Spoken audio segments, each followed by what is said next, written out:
All right, starting off with Rick, of course, Adam, Mr. Hashbash, and attorney Devin Loker, also participant in the new industry. Thanks for having me. Hey, man, for sure. We've talked some CRA stuff, and whatever else you want to join us with, we should be hearing from Josey and T-Dog and some others working on doing some fundraising during Hashbash.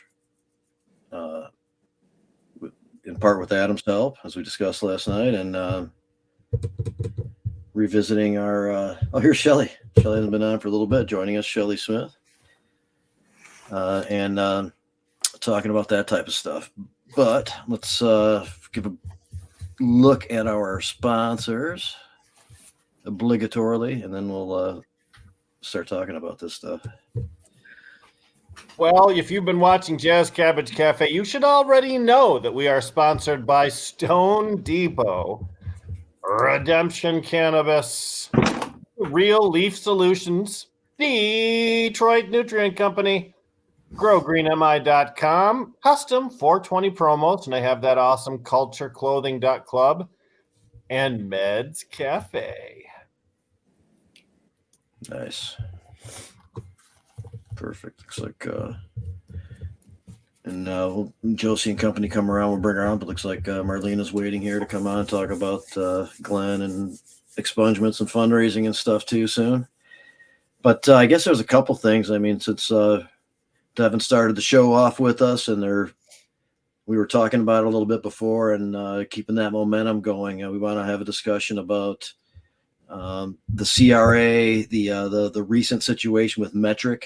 Get a little detail on the scare of, not paying the subscription fee and being cut off from service, which essentially shuts down, the industry in many sections, if that were the case. And then a little bit about they've been giving some presentations to the lawmakers about their budgetary needs, and we wonder where some of that money comes from, and if it comes from MRTMA generated funds, how is it being used for things not described, that in the law that equals 100%. I mean, they have to do some things to run the department, pay the police for some services that are necessary for that. But the idea of giving this money to police for enforcement is not necessarily something that was intended. Something comprehended by the MRTMA, right? It wasn't said in it. You're right, and as far as that goes, but it piggybacked on the MMFLA quite a bit, but it did not adopt the funding for police because we did not want to give the police extra money. We thought they were in part the problem, and that they now could take the extra resources for not having to use them for cannabis enforcement as much and use them for other things and benefit that way. And it was very specific, and we discussed that as we were campaigning. Last session there was an amendment slipped in. We're also joined by Attorney Paul Talinda. Last session on an unrelated bill, there was an amendment slipped in, and we're told by the CRA's insistence that would allow for unlimited reimbursement to police using MRTMA funds for enforcement of any part of the MRTMA. So that was something that didn't look good to us. But when inquiring early on about it, one of the responses was, we're just trying to codify what we already have in practice. And so, I mean, there's some questions there for us. Can appropriations, can a budget, override the intention of the People's Act that would normally require a supermajority vote of the legislature? Or is that can it be even looked like that? I mean, I'm trying to find out some more details to find out if that's being done, but they say that they've done it, and other people who are close to them say that they've been doing it like that. I mean, already. I think you're right on the first point there, that since it's a blended agency with some authority that was given to them from the medical law, that it's clearly not in the recreational adult use law, but there's lots of spillover there. So I think it's warrantable to see what those costs are associated with, but it's certainly not needing to come out of the MRTMA budget. Right. And appropriations and budgetary systems should be transparent. There should be no question about where the money comes from within state government itself. There's clearly a paper trail that indicates who's getting money and from where. So when we ask the right questions, if we're not receiving answers that are satisfactory, and make us think people are trying to hide. Well, I would want to know who's asking for this money and why. Well, the marijuana and the tobacco and marijuana enforcement division of the Michigan State Police is sort of, as Devin mentioned, kind of a hybrid type unit. Although it works for the Michigan State Police, they are also hand in hand with the Cannabis Regulatory Agency. So the Cannabis Regulatory Agency uses them for a lot of enforcement actions, and therefore the Michigan State Police are seeking money to pay for the time spent on the tobacco and marijuana enforcement group. And the question becomes, is that something that's a payment that's allowed by the clear language of the 2018 voter-directed initiative, or is it sort of an overreach by perhaps well-intended Cannabis Regulatory Agency folks that are just not paying too much attention to the concerns that we express to them when we say, Right. Where's our money going, baby? Yeah. Or to what extent, you know? Oh, go ahead, Paul. Sorry. Out there is that so. And I'll have to go back to the languages to find where this is, but the way that I have always understood it, and the way that I think some of the practice has been, is that the state police are the ones, they're the sole enforcement agency for the MRTMA violations. So that what happens like in Detroit wouldn't write you a violation for the MRTMA, they would write you for their ordinance for not having a license. So if the sole enforcement for actual violations of the MRTMA is done through the state police, and that is to say that they're the only ones that can do that, then I don't know directly about the language about the funding, but I want to keep them within that small circle because I don't want to empower any other agency to have that ability to bark up that tree, because we've seen how that works in other counties and other more conservative locations. So to the extent, and let's just say to the spirit of it, to say like, okay, what are you guys doing? Let us know. And we're fine with, let's say, opening up the purse a little bit. We're not going to open up a whole lot, but we do so with the understanding that we are funding the only agency that has that essentially heavy-handed ability to come in and tag my stuff for tax violations. So to a degree that if we are identifying the beast, limiting the beast, and keeping the beast in a well-defined cage in a well-defined area, I'm better than having the beast run about. So to a degree that we can find out what funding is for, if only to understand it, right? Then at least we know where the state police agencies are, what they're doing and why they're doing it. Because a lot of my encounters with the enforcement division, which most of the guys just told me, and the ladies too, said, one day we got new business cards and the only thing that changed was they added marijuana in the title. No training, no nothing. They've just expanded their scope of their administrative inspection duties to include marijuana, which is why most of them will show up and be like, hey, you should fix that. And if it's cool, just let me know, send me an email, and life goes on. So part of that is like, in terms of like the creature that we're dealing with, let's find out what this funding is for, because, you know, looking for abuses or anything like that. But as it stands right now, Right. So it could be described as necessary for the department as far as like enforcing commercial regulatory things and that type of stuff.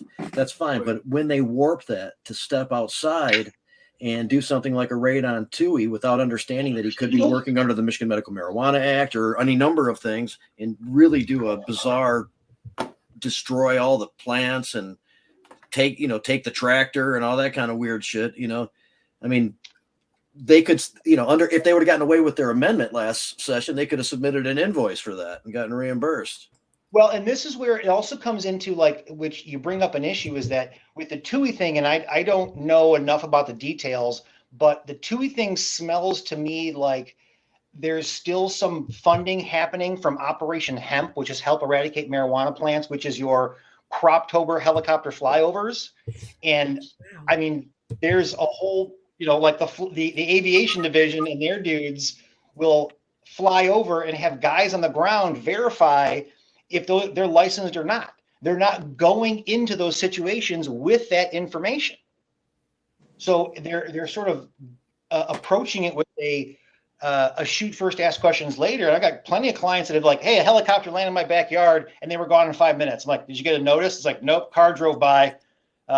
They must have saw something and they all went away. I'm like, yeah, because they're probably just checking out your address, making sure that when they fly over and see a field of green, that you're legit. And that they're only doing so by saying, hey, look, we got a big farm here on 123 Front Street and check it out, go verify it, versus knowing where these places are and are not. So yeah, but to the extent that that's going on, that money needs to be from the general fund or some other law enforcement fund. It can't be coming from the CRA, right? Because the only other way outside of the tax dollars that are already spoken for is by the assessment, right, to cover the cost of administrating the program. And I mean, we can't necessarily tether enforcement budget concerns to the assessment fee annually. I don't want to see that happen. No. So, and that's the worst of it, is that Operation Hemp, that funding comes out of there's a federal grant for those things. So that in terms of the funding uses, this becomes the same issue as like there's a fund for undercover and there's a fund for controlled buys, and there's a conflict check of paperwork to make sure that those guys aren't dealing with each other. Got to do that. We need that here to be like, hey, Operation Hemp, maybe because your funding requirement is to helicopter fuel, ground fuel, labor hours, and it's a window of time for 6 weeks during a fucking flyover season. Maybe we should just stop taking that money. But if that money interferes with our ability to maintain the helicopter fleet and the aviation fleet, then they're not going to stop taking the money. So we're getting into like there's 1,000 layers to the onion of complexity in terms of like which corner of the boxing ring the MSP is concerned about and which particular fight they're having at the moment. But you're right, everything in terms of MRTMA money, we need to know that which chess pieces are being moved with those funds. The other thing is, that's not the only way that funds can be misused too. When you give any state agency an unlimited access to a checkbook, they start to pay for administrative fees. Now they want to pay for secretaries that were already budgeted under the previous state police budget. They want to move a lot of fees away from their general fund into our specific area. And we can't be paying for things like that. The money that comes out of the cannabis industry is specifically designated as to where it goes. I understand that the assessment was like $66,000 for Class C licenses, something like that. You guys probably know better than I. That's still a pretty heavy regulatory assessment fee for all the Class Cs in the state. That's a lot of cheddar, my rats. What are we doing with all that money? It's down to 24,000 now, but when they originally set that, it was 67.5. It's been coming down the more licenses we've gotten, but to the point of discussion earlier with regard to METRC and the costs associated with the service, it kind of functions like a $40 a month service fee that they have a little pop-up that comes up on your METRC screen, and you can use the system without clicking it and paying it. And 85% of the industry has done so.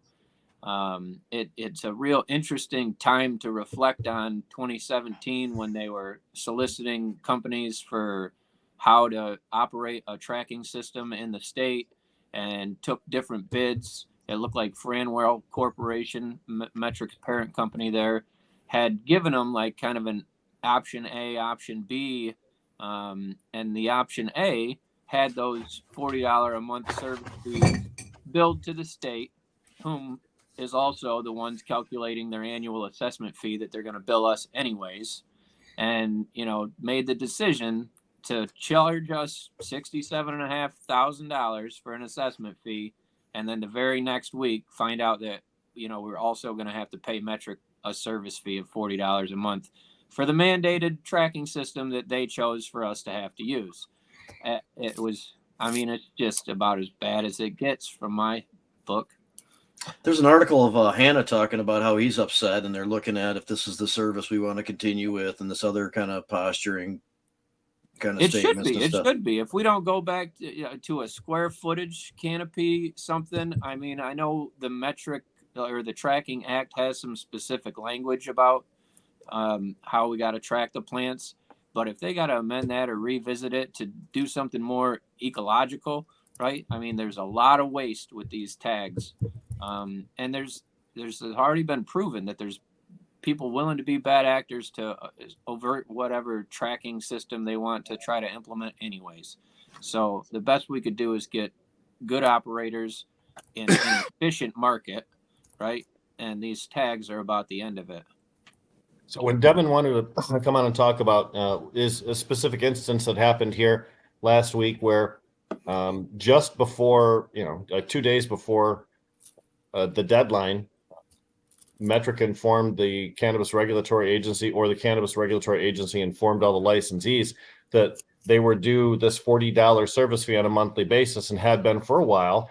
And as much as 85% of the licensees in the state of Michigan were deficient in that. And that on one particular morning, oh no, bad Wednesday, you would wake up and 85% of the state would not have access to their seed to sale tracking system, which means you cannot record physical sales from your retail centers. You can't make transfers from a cultivation center into a secure transporter either. Now, since that particular time, a deal was negotiated, and also it turns out that maybe it wasn't fully 85%. Devin, I've set it up for you. Go ahead and talk about some of the details about this crazy situation that happened. Lost you there. Go ahead, You're Devin. I set it up. Go ahead. You fill in the details, man. Yeah, you were right on. I mean, they Brian Hanna kind of talked to our council Tuesday. It was coming out of the bag that Franwell was going to turn the screws on everybody and say that, you need to pay up here. And it, created quite a storm. And I think it's pretty disingenuous that they were left, that the state would ever leave this whole industry in a position that could have 85% licensing defaults. I mean, that just is setting everybody up for a loss. I mean, the corporate position of power that they were put in over the industry, they could have went with option A and just took care of those costs to make sure that this whole industry was on sound foundation, and they chose the latter. Make everybody else pay for that in addition to the annual fee that should cover something like that. It makes no sense to sign up to administer a program that an assessment fee of that size is, and think that doesn't include the software system service fees that you need to play by the game. When I originally read the RFP that came out, it read to the effect that they needed to quote them to include tags. I mean, they knew the size of these plants and these grows. We'd never dreamed that we would have to pay per tag for all the stuff that they signed us up for, in the same stroke of the $20,000. I mean, we know that covers the administrative costs of the program, but you could make that number whatever you need it to be to cover the cost of this service and the tags that go with it. It's always been offensive. So clearly, $40 a month is not a cost that's going to break the industry. But there are several things wrong with this whole thing. First of all, that it exists in the first place. Second of all, the fact that its obligation for the licensees was almost hidden. And third, as was pointed out in a blog from one of the legal firms in Michigan, no one was ever invoiced for this. They didn't send you a bill for that. They just expected you to go on the computer and do your wizardry and pay it, which is why so many people were potentially deficient. Yeah, it was absolutely Am I a wrong about contract of adhesion. All these pop-up windows that were just, clickbait for money, really. It's like you just click the X in the corner and make it go away. And I don't know, they were probably mad about it by now. That's where my question is that, does this sound like your hidden cell phone fees where it's just like, hey, it's all of a sudden extra $5 or we're turning your phone off, and you're like, well, you got me. METRC is has no obligation to social equity, where everybody else makes money and they have to at least agree to give some of it back or do something good with it here in the cannabis industry in Michigan. And METRC has no obligation to do that. They have no obligation to create a product that works. They have no obligation to create a system that is easy, efficient, effective. And they sit here, they make money, and they give none of it back. We have been, let it be known, we've been trying to get a donation from METRC since the launch of the expungement program. And so if you or anybody watching has a friend at METRC and you want to hook a girl up, I'm the one. So Josey and Marlena have joined us, and we're going to get into some hash bash, GLEN, sons and daughters type of discussions and raising money to get people's records expunged and stuff like that. But we're still bitching about the CRA and the METRC and all that kind of stuff a little bit. I'm not sure. Yeah, it's not to be lost on that there was hundreds of thousands of dollars in the contract to provide the service to begin with. It wasn't like this whole contract hinged on getting $40 a month from all the licensees. I mean, there's plenty of money changing hands to make this deal happen, and they still went ahead and laid it on the licensees to take care of that. Turned out that 85% was a real big exaggeration. Isn't that correct? We saw news releases that stated that METRC actually reported, after they gave a 30-day extension to everyone so that they could get it taken care of and no one had to get shut down. It turns out that it was a lot less than 85% of our licensees that were actually affected by this or potentially affected by this. Isn't that true?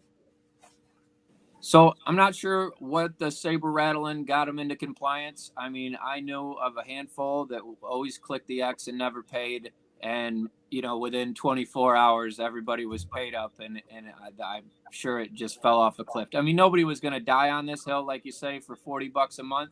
But this is that subscription, death by 1,000 cuts kind of stuff.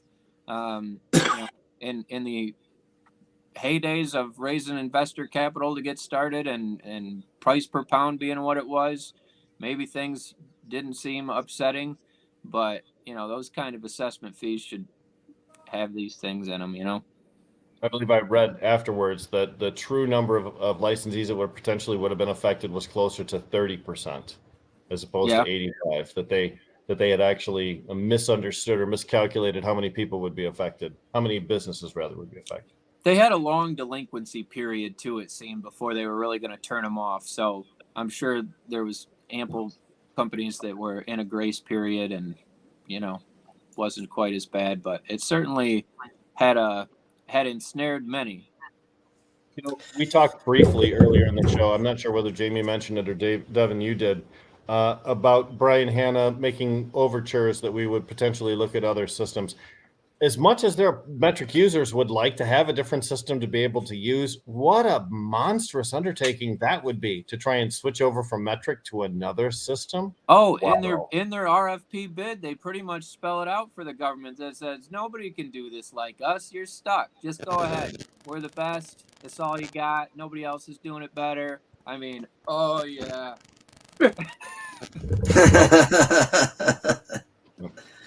We didn't even like the idea of the mandatory seed to sale tracking and the original approach to all of this stuff. I mean, it was a third law that was not even in the part, it was a 3-bill package, and that was like this outlier that just got incorporated and Kesto. one company advantaged from it. I wonder who sponsored it. Kesto, yeah. Only Kesto too. The tracking bill went its entire life cycle from introduction to passage and signature by the governor with 0 additional co-sponsors. So that tells you how unpopular Kesto was amongst his fellow Republicans, as well as how unpopular that legislation was. But I will tell you that during the hearing where testimony was taken in the House Judiciary Committee, which Kesto ran, Franwell gave a presentation. They were already involved in this before it was actually even law. And, Kesto was known as a lazy guy who used industry to write bills for him. And it certainly seems like some of the requirements here were like the wet dream of the track and trace industry. Certainly it's a much more involved system that we really need in the state. Well, we weren't their first go around. I mean, they were a well-sharpened instrument when they came to play. They were in several other states first. Yeah. and it's getting the shit knocked out of it. People are beating it left and right. So, you know, if you're gonna have a system, have a system. But I mean, come on. It's a flawed system at best, that's for sure. You think the canopy approach would straighten out some of the issues with it? I mean, at the end of the day, you got enforcement by data, right? So, you know, they can compile a bunch of it and look for outliers in the industry and then see what they're really up to. And I think you can find those results with a canopy set of data just as like you can, you know, the minutia of tagging each individual plant. I mean, you're looking for broad patterns anyways. So I think it'd be interesting to see what enforcement does. I mean, the wheels of justice grind slow but fine, and they've always been advertising that they're hiring data analysts to go over that stuff. And, you know, that takes a while to compile and to weed out where they want to spend their efforts. I think we've certainly seen some of that activity recently, but yeah. It's been talked about for a long time that certain companies seem to be producing more output than the amount of material they purchase could possibly create. And if you had data scientists, forensic analysis of reports about inflow and outflow, and someone who really knew what they were looking for, checking that out, you might be able to identify some of those bad actors. That's really what we're talking about here, I think, right? Absolutely. The other side of that, it gets to what Adam was saying too, is that people are beating the system. They're gaming METRC. And the enforcement side of it is happening so much further down the road that it's to the extent where, like, let's say the crime is complete, if you will, and they've benefited from it. That product is well gone into the marketplace or well already into circulation. And the CRA comes back and says, oh, well, we got to correct this or penalize these people. Well, it's like the damage is done, right? If you knew this stuff and you were able to enforce something either shortly thereafter or better yet, before it hits market, now you're going to gain some credibility. You're more engaged, but it almost seems like some of this, the information as to the getting around METRC just goes into it, and you get to it, and life goes on until. Remember, not one of these bureaucrats, not one of these legislators, none of these people at the CRA use the product. Yeah. You're not allowed to work for the state if you're a cannabis consumer. Hey, we're working on changing that. You know, that's got to be a priority. It's kind of outrageous. They got to understand it a little better, you know, and knowledge is power. Well, again, if you're treating it like a commodity, you don't have to grow corn to regulate corn. You don't have to grow soybeans to regulate soybeans. You don't have to make automobiles to know what's good for the automobile industry. But cannabis is different. We are, and I know people from outside this industry or this community hate it when we say that we're different because they want us to be just like everyone else. But we are sort of unique. And if you want to understand the consumers in cannabis, you have to appreciate that there is a completely parallel market, an unregulated market. You know, that whole thing affects to a huge degree the regulated marketplace. People move between each one of those two marketplaces at will. There's very little loyalty because there's no real consequence for doing anything like that. And when you try to administer this as if you have a captive audience, like they can only purchase cars from dealerships in Michigan because they structured the law that way. When you try to structure laws like that, it will never work in this industry. And people fail to appreciate it. They did that with cars. You can only buy cars from dealers. That was my point, Adam, actually, is that they have a captive marketplace. If you want a car, you got to get it from those people. You can't get it from an illegal market. There's no choice. But here with us, we have all kinds of options. If the regulated market doesn't meet our needs, we can go to the other way or vice versa. But at least Elon Musk was willing to challenge him. He tried. He sure did.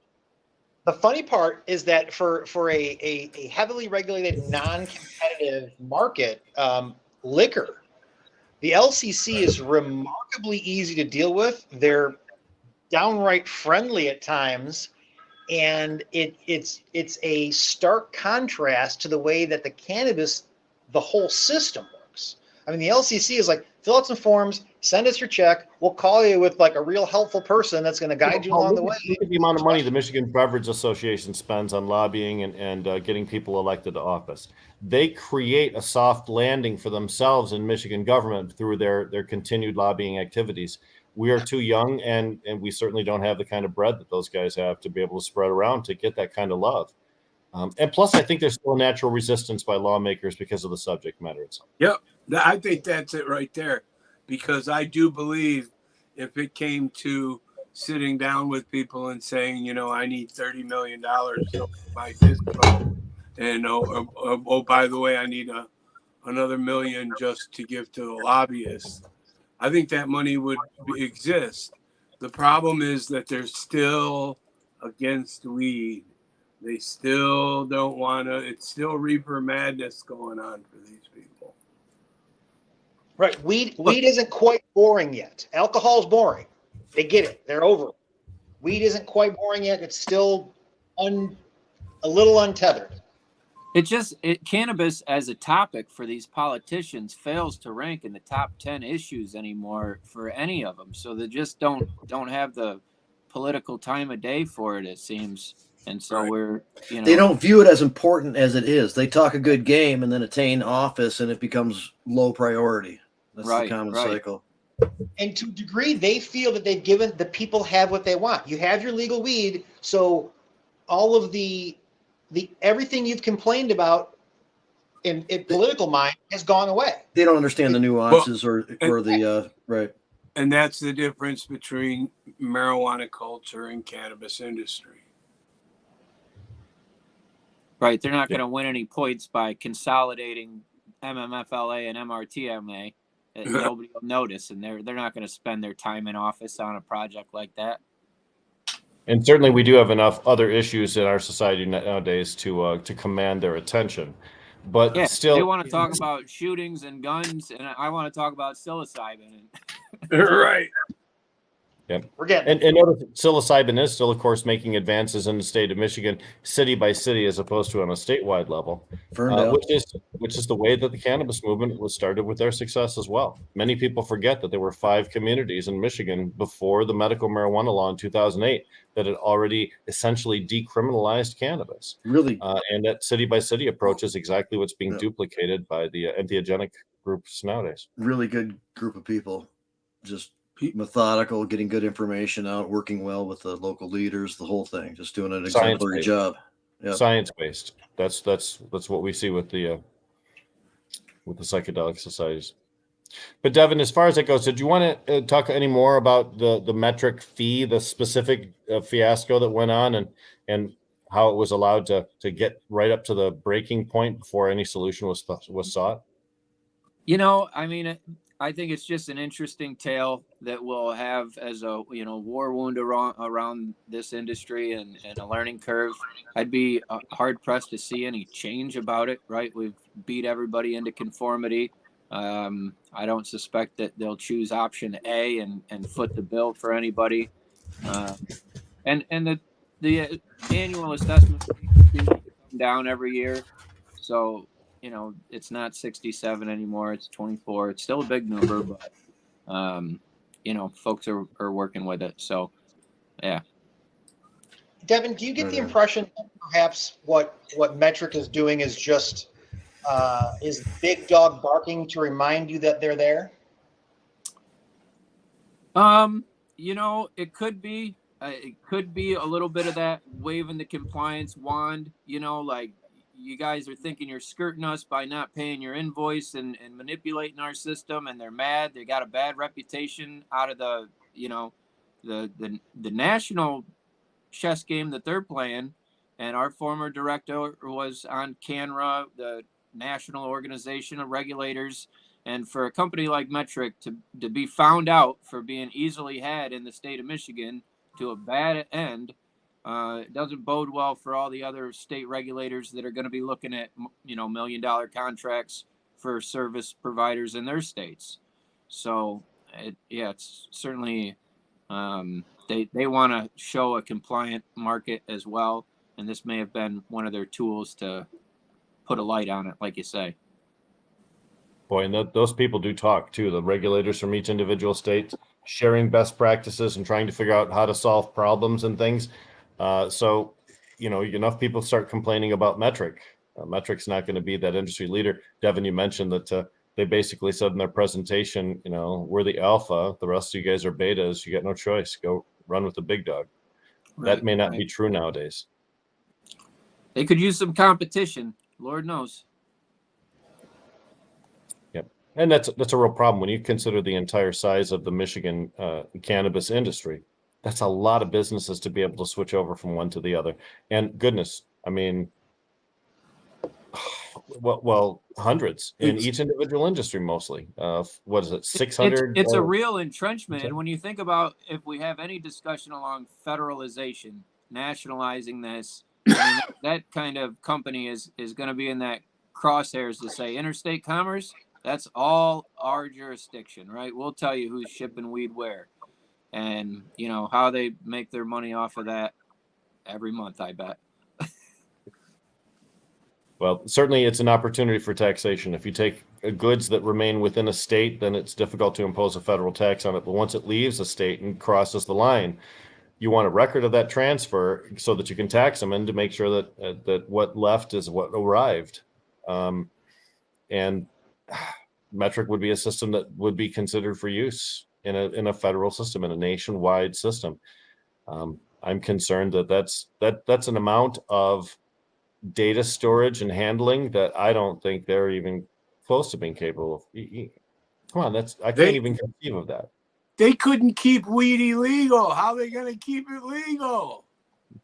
I mean, this was part of the conversation a little earlier, the CRA's enforcement and how that all works. I mean, they come 6 months later for a complaint, and all the evidence is, video wise, is 30 days and it's gone.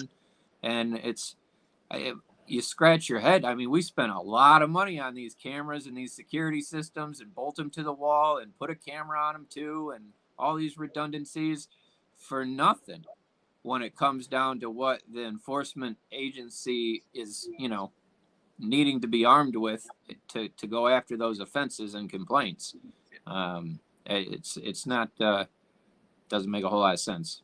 Recently, Fuego was hit by the CRA, and they took them right offline, suspended their license. One of the things they did was because they were adding THCA, I think, to moon rocks, and it was an unregulated source of it. And I said, hey, look, I happen to have some Fuego moon rocks right here that were produced in June. How do I know that this was not produced with unregulated sourcing? And they said they only have to keep cameras up to 30 days. So anything beyond 30 days, we can't see what they put in there. So we have to assume that it was correct unless we have evidence otherwise.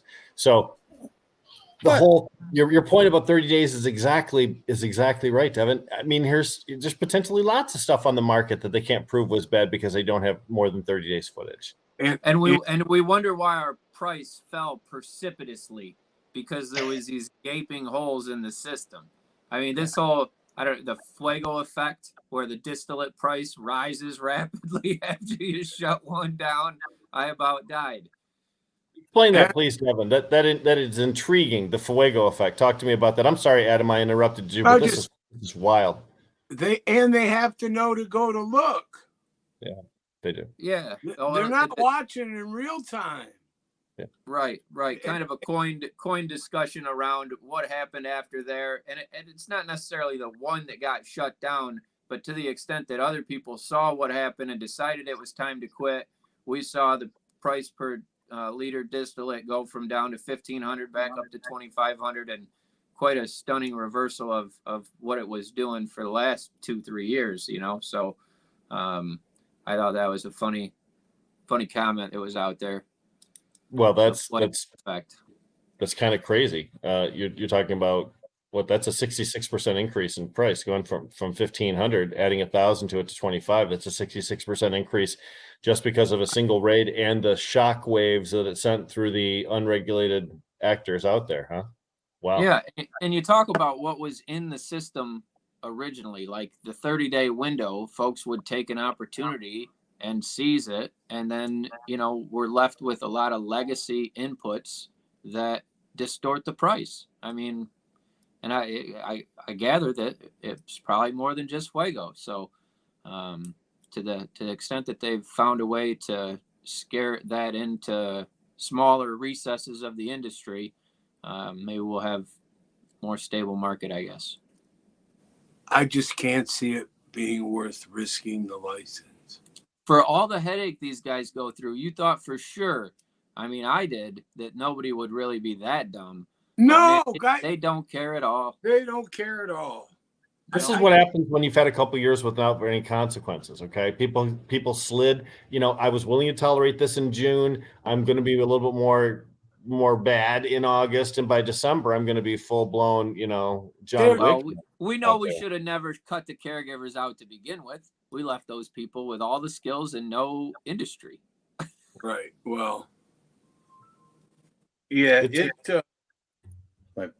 It's a regulated market, guys, making those decisions. And worse, there was an enticement into the market to keep things afloat for a while, and then an unceremonial cutoff. Yeah. So ramp up your production, ramp it up. Oh, stop it immediately. Yeah, no real parameters around how much you can put in the car, or, for a little while, no testing or any shit like that either.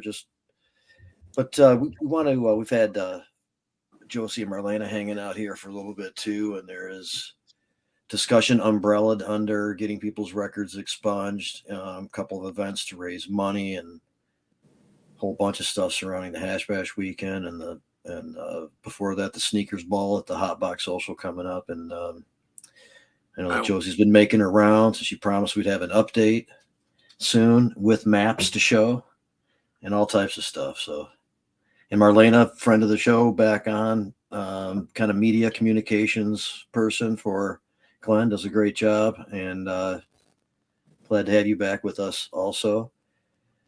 So please, Adam, are you about ready to say something, man? I'm sorry, before we unleash Josey.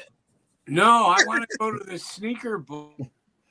Shit, Adam, I didn't know that you would want to come. It's got all these regulated folks, and it's really cool. He's gone to every fucking one of them, and he just pretends like he pretends. Sorry about that. No. No, Adam, so, Marlena does all of our communication. She does all of our social media, podcasting, and she's also in charge of auction items. So if you or somebody has an auction item that they want to give for our live auction, we're really grateful to receive those, right? We have a lot of fun events going on this year. The Sneaker Ball, of course, in Detroit, which I do hope you come to, Adam, which we sold out of. We're completely sold out of that event. They come with VIP bags, which have over 24 SKUs, 24 METRC products in them. I handpicked these bags, so they're heavy and they're good. I'm so proud of the work that we get to do here, and we've raised $47,995.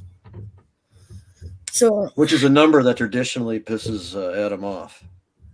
It does, yes. He's traditionally disappointed in it, but I'm very proud of this. I'm very proud of this. Roll by. What you just said is amazing, and I don't think we should just pass by so quickly. $47,000 raised so far. I mean, come on, that's a hell of a number. Yeah. I feel so blessed to do this work, and I remember getting like my first $500 and being like, "Holy shit, this is the stuff," But I've never raised this much money in my life, and I've also never spent this much money in my fucking life, right?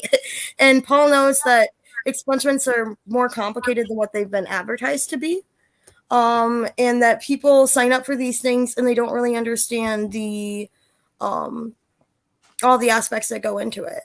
And so we have a really big team, and the team is committed to and first of all, the network is a collection of folks. It's not just its own entity. It's a collection of like criminal defense attorneys and businesses and individuals, like professionals, and of course community organizations dedicating to providing people with a clean slate. We've done over 800 applications for expungement, and we've never lost a case. We get attorneys that are in the courtrooms that we're representing. We're not shipping some guy from Detroit to represent a client in the UP. We also have deals with all of our attorneys where we pay $500 flat rate. We do all of our misdemeanor marijuana stuff in-house. So we don't bill attorneys for those. In-house means Karen. She's kicking ass. She filed. Karen Fair has been just killing it. She's filed 90 applications in between January 1st and February 15th last year. And so she has really carried her weight and everybody else's in this. So shout out to Karen and to Berkelaw for doing all that. Paul, of course, is our senior director of law and policy. He does everybody in Detroit, all of the Wayne County cases. They're too hard for us to do. So he even pulls the records. And we all know that behind Paul is Julie, the expungement queen, who gets this done, right?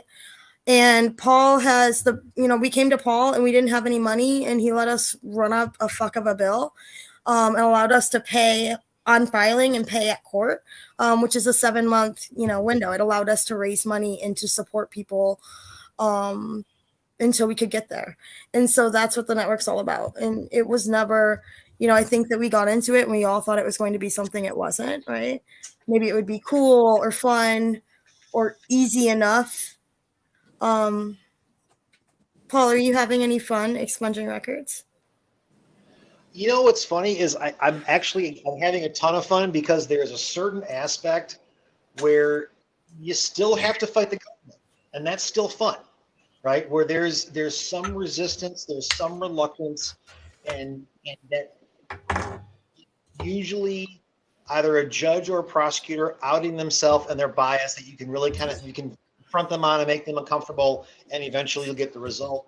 But it's a wonderful opportunity. I mean, second chances and dealing with these people who have gone through this, like having a monkey on their back that they always wanted to get rid of, and then being able to do something about that. It's part of the job, but it's a big difference maker for the individuals. And yeah, it's complicated, and I think that's one of the unintended consequences, because I think they made it too easy, then everybody would do it, and we just can't have that. But I mean, the work that Josey does and the people that are surrounding her are, I mean, at this point it's snowballing. It really is. At this point, it's that great downhill momentum of we've been doing it, we're doing it, things are happening. It's just building upon itself, and there's, I don't think we're taking no for an answer, which is part of the victory. And there aren't a lot of hurdles, because the hurdles in this type of situation are the people on the other side of the phone. Yeah, but forcing drug warriors to correct the errors that they created in the system, that's got to give you a little bit of a Kegel moment, Did you hear Paul say the work that Josey does? Like, he's literally the attorney. He files the paper. He does all of the work. Like 100% of it is Paul. Oh, I was like, I have no illusions that something else happens before this shit hits my desk, and that's the hard part, right? And that's what it's about, because you have you have to explain it, right? Your first point of contact, you have to talk to these people about what this means and get them on board, which sometimes isn't easy. Some people don't want to engage the system anymore. They don't want to come back. They don't want to revisit it. They don't want to dig into those old wounds.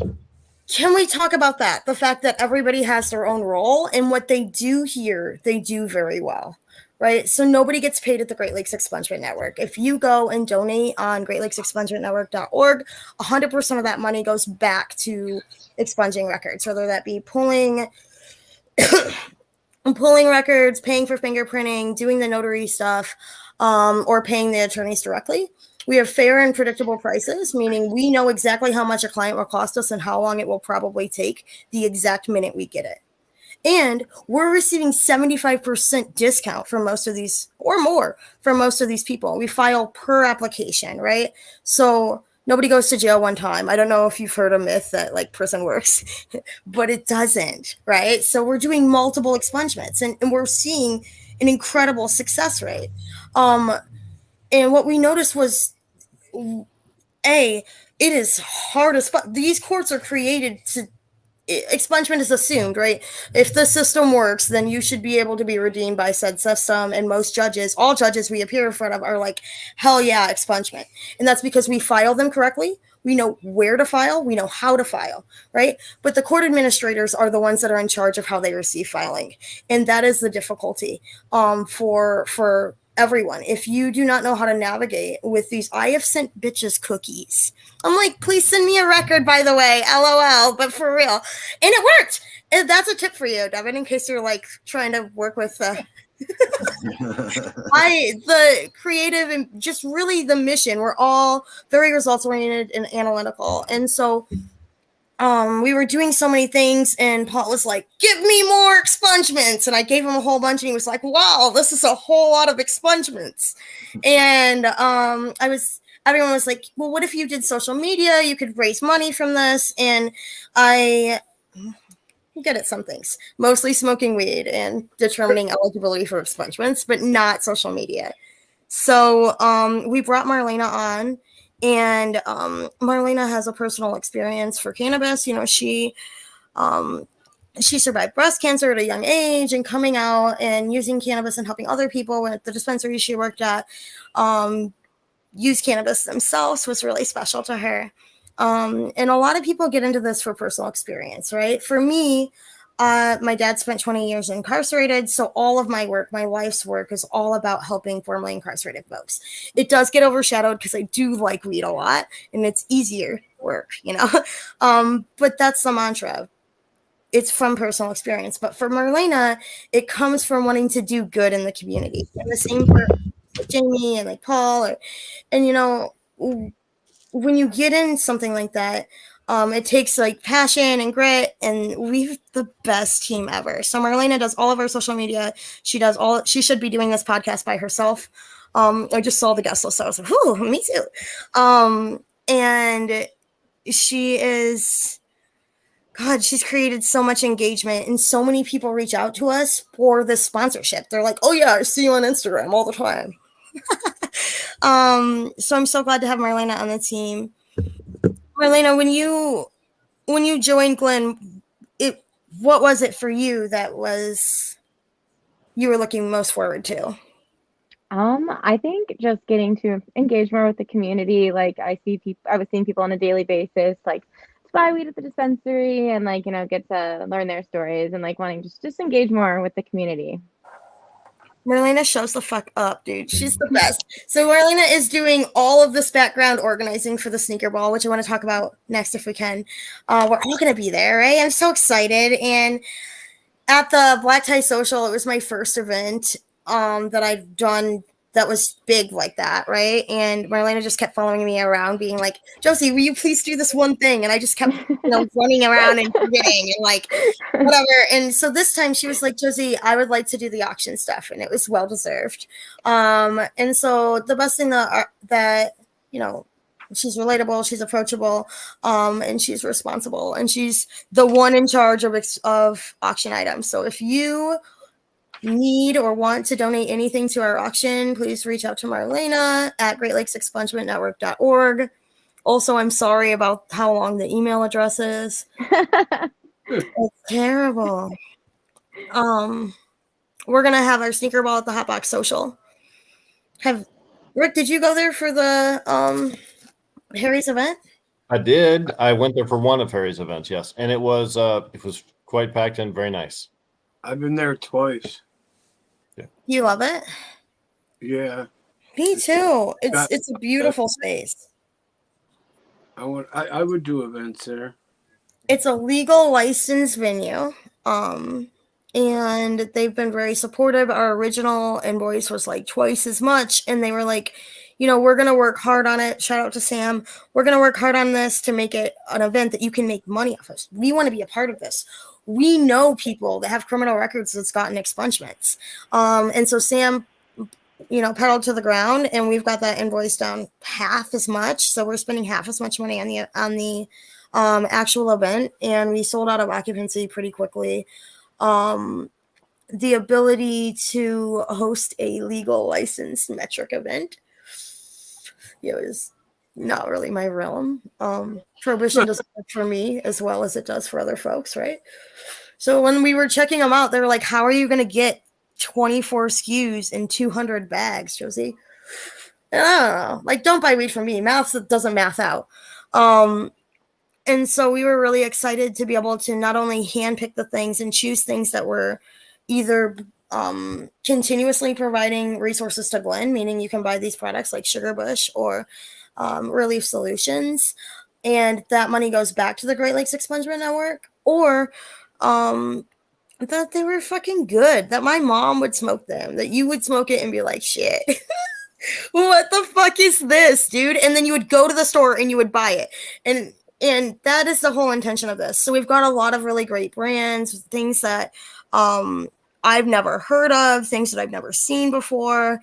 It has been like a Alice in Wonderland situation. So Sneaker Ball is just a twist on a formal event with sneakers. The intersection of sneaker culture and cannabis is community, right? And there's a lot of overlaps. So we'll have dinner. Curbside coffee will be out there serving all kinds of coffee and lemonade and juices. And I am running a contest. If anyone can outsmoke my mom, I'll give them $20 and a bag of weed. Hey, it's an easy $20. $20 is $20, you know? Oh gosh, I don't know. I don't know. And if we need to go to sleep, it's 50. I could use like, a couple hours max. What are you most excited about for the Sneaker Ball, Jamie? Looking forward to knowing that we raise a lot of cash because there's more to be raised, and that a lot of people are going to get their records expunged because of it. Oh my God. So when you give $250 for a ticket, you're like, damn, girl, are you fucking kidding me? Right? Like, this is a lot. And I'm like, it has $350 worth of, product in it. And they're like, yeah, but it's still $250, girl. I'm like, I'm trying my best to raise money. And then when you find out that it's $47,995, I think we'll get $5 at least donated on Facebook today. Like, geez. 48,000 fucking dollars from the cannabis community raised in 8 weeks for an event that takes place in Hazel Park for a program that serves all 82 counties, right? There's not a place you can smoke weed, sell weed, or smuggle it the fuck in that we don't have a client. And you know what that comes from? It comes from over-policing and over-prosecuting. An entire, there's no shortage of poor and unjust policy here in the state of Michigan, and therefore there's no shortage of victims of that policy. And what there is a shortage of is people that understand that these people are still burdened by this and that criminal records do not expire, but they don't have to last forever. I'm on a preacher.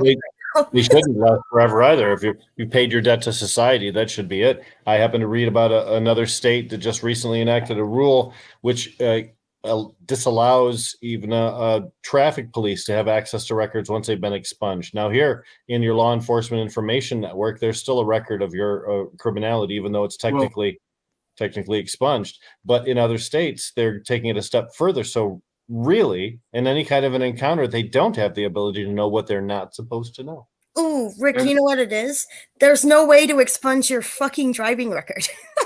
So if I could just step back on my soapbox, the way that people that use drugs here, I know we're talking about cannabis, but as a whole, people that use drugs are treated in America, specifically in Michigan, is disgusting.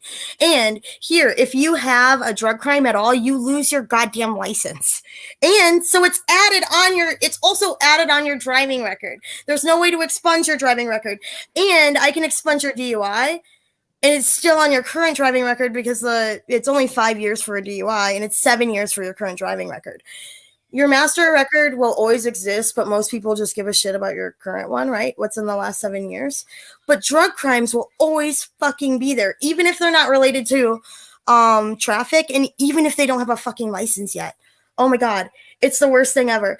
And they'll take your license and then make you drug test 5 days a week, and then they'll give you a driving unsuspended, and then I have to pay Paul $500 fucking to expunge it.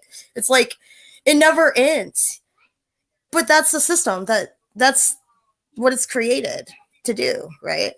That's why our t-shirts say fuck the system, because we get into it, and Marlena said it. She's the nicest person. She's my mom's gauge of nice. Like if she's meets somebody that's nice, she's like, oh, she's just really nice, like Marlena, you know.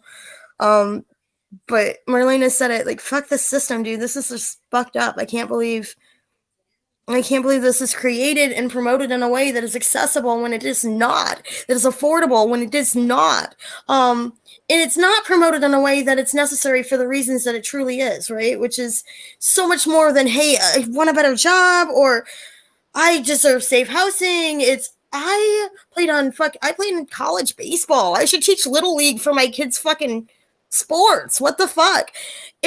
I have the right to choose my nursing home. I have a I have a client right now whose daughter is taking care of her expungement. She's 72 fucking years old. She has dementia, and she's been denied to 6 different end of life care, like nursing homes, because she's a felony. And I'm like, oh my God, like the barriers never end. There's 45,000 things that you're prevented from doing with just a criminal record. And remember, the true criminals probably don't have a record at all. You know, they're definitely not coming to me for an expungement. Everybody has a purpose, a reason. No one's seeking expungement unless they've reached the The barrier. police gravitate toward the low-hanging fruit. Well, yeah. I agree. Always. Discrimination. What if they made it as easy to get out of the system as they do to get into the system? Wouldn't that be the goal? What if they, here in Michigan, they haven't created or they haven't reinstated any of the GED programs or any of the vocational things in prisons. So that rings even more true and obvious. Like there is no investment made into ensuring that people can get out of here and into society. Yeah, it's a real shame that they didn't include the automatic component to the expungement mill what they passed, right? Right, and the automatic expungement will get the rules for this December, and it's not. I think we did the math for it, and it's like less than 20% of our clients would qualify for this, and it's significantly less than 20%. I think it's like 13% or something ridiculous, but I don't want to misquote it. But it's 10 years from today's date to the end of the sentencing with no crimes in between. And remember, like, I'm not talking like, hey, I got in a fight with my neighbor, I have a domestic. Like, I'm talking, hey, I don't have motor security. Sorry, I'm poor, government. Or I'm talking, sorry, my like things that I like to call poverty crimes or just existing while black. And those are the most common things that prevent people from getting expungements, at least in terms of automatic. It's 1 felony or 2 misdemeanors. It's pretty much the old expungement law. Right. And a lot of people don't qualify for it. Josey, I tell you, you guys are doing excellent work over there. I'm real proud to see the program up and running. It's been amazing watching you fundraise for different initiatives over the last decade, and it's great to hear Paul just talk about that downhill snowball effect.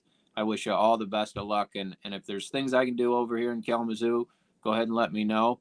Don't really sign up for something. Yeah, I'm here for you. Thanks again for having me. Bye, Devin. Thank you. Hey, Devin, Thanks, thanks a lot, man. And pay you $100 a case. So think about it. No, $500. That ain't true. I pay you $500 straight up.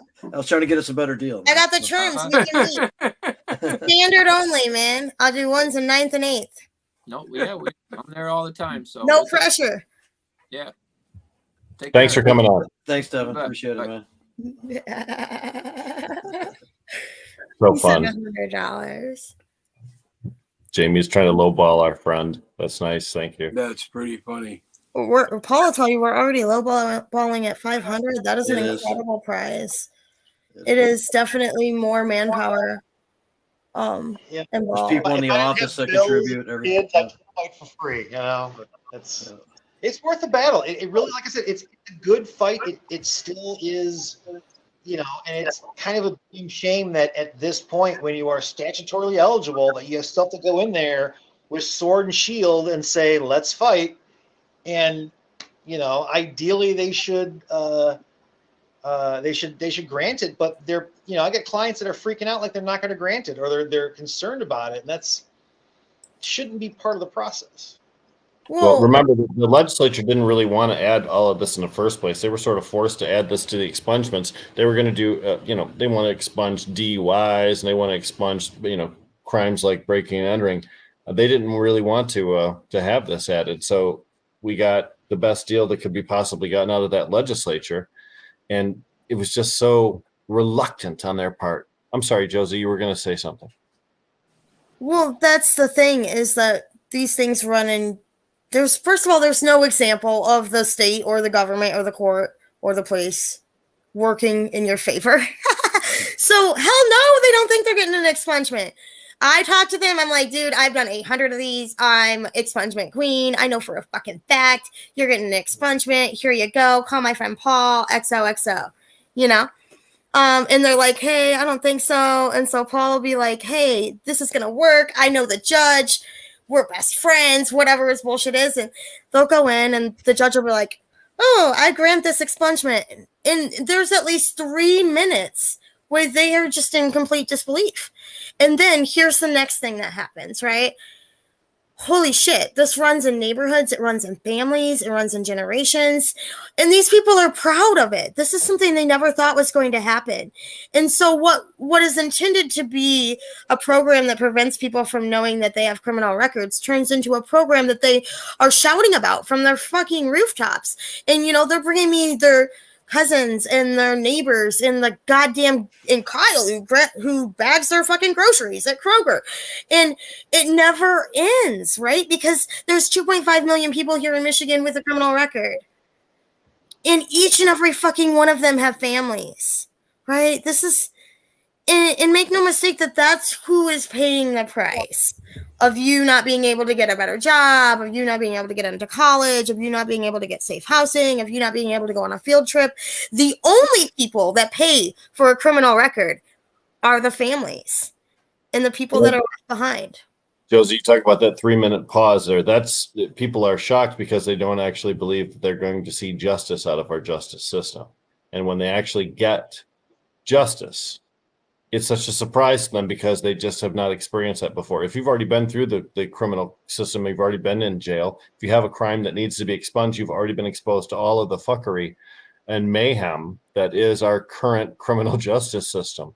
So when people actually see something and it's almost like a miraculous revelation to them, then they go and tell other people about this miraculous revelation they saw. Come with me. Come to the court with me. Let's get you done too. Come on. Just like an old timer. Come on, let's go down to the river and get you baptized. Let's get you to the court and get this done, because once you've seen it actually happen, you finally believe again.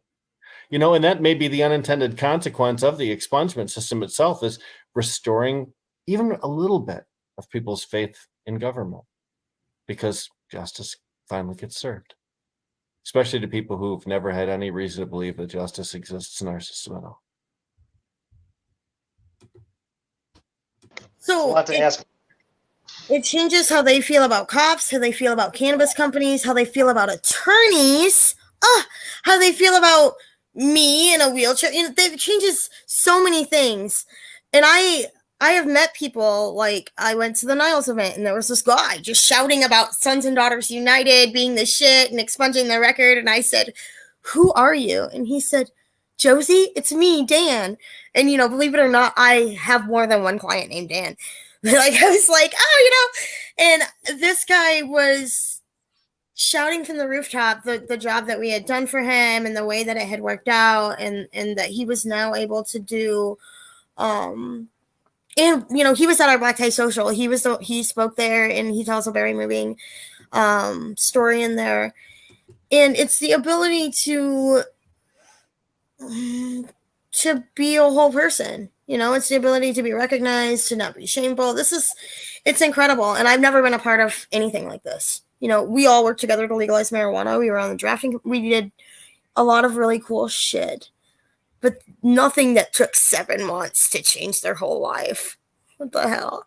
So There are some efforts change the entire state all at once, and some efforts change individual lives one at a time. But as Josey, in addition to raising 47,000, you have what, 700, 800 expungements done? What was that number?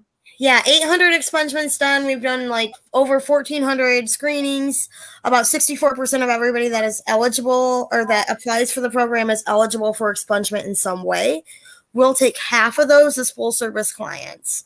The difference in just regular service, which is, hey, you're eligible, here's a DIY packet, which is what everyone else does, and full service fee-free expungements is the cannabis charge. If you have a cannabis charge, let's expunge it.